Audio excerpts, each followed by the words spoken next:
Filijala Zvornik i grad Zvornik i ovaj put su dobili značajna sredstva. Danas je direktor Zavoda za zapošljavanje Republike Srpske Miroslav Vujičić potpisao 141 ugovor o zapošljavanju sa korisnicima sa područja Zvornika. Potpisali ugovore sa 141 poslodavcem i nezaposlenim licima za zapošljavanje ukupnog 235 radnika. Svake godine radimo projekte. Zvornik inače kao lokalna zajednica uzima značajno učešće u našim projektima. Nemoguće je riješiti pitanje nezaposlenosti bez saradnje svih nivova vlasti u Republici Srpskoj. Danas smo formalno, kao što sam rekao, potpisali ugovore. Sada je na poslodavcima da nađu kvalitetnu radnu snagu. Zavod za zapošljavanje filijala i biro Zvornik koji stoji na raspolaganju i također demobilisani borci koji će potpisati i koji će potpisati ugovore ostaje na njima da uspiju u svojim biznesima. Pratimo sa sredstvima, neće biti nikakvih problema kad su financijska sredstva u pitanju. Za Zvornik smo izdvojili, znači, 1.125.000 maraka. Do sada smo zadnje 4 godine kroz projekte zaposlili 800 lica, zajedno sa ovih 235, znači preko 1000 lica kroz projekte Zavoda za zapošljavanje.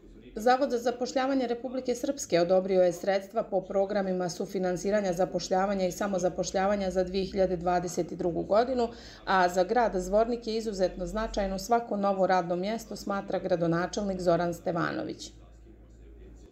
Preko 1.100.000 konvertibilnih maraka implementirat će se povodom ovog javnog konkursa u naš grad u nekoliko projekata. Samozapošljavanje, podrška privrednicima za nova zapošljavanja, odnosno podrška onima koji primaju mlade ljude da ostvare prvo svoje zaposlenje. Zahvalni smo Republičkom zavodu za zapošljavanje, jer evo, već nekoliko godina, svake godine imamo akcije gdje su praktično ulaganja u zvorničku privredu od 500 do 1.000.000 i nešto hiljada konvertibilnih maraka. Očekujem da će većina od ljudi koji su povukli ovaj put sredstva za samozapošljavanje ostati i opstati na tržištu, a to je u stvari najvažnije. Nikad ih svi ne utroše kvalitetno u smislu da se snađu na tržištu, dok ne pokušamo mi s njima, rezultata neće vidjeti. Potpisani su ugovori sa poslodavcima, ali i sa licima za samozapošljavanje. Kako kaže Bojana Kovačević iz Zvornika, njoj dodatna sredstva od zavoda znače mnogo. Došla sam ovdje radi potpisivanja ugovora za samozaposlenje dobijenog zaposlenih. Nemam, trenutno radim sama, ukoliko bi ovim posla se povećao, planiram neko jedno zaposliti, a dodatna sredstva uvijek znači svima, pa tako za svašta.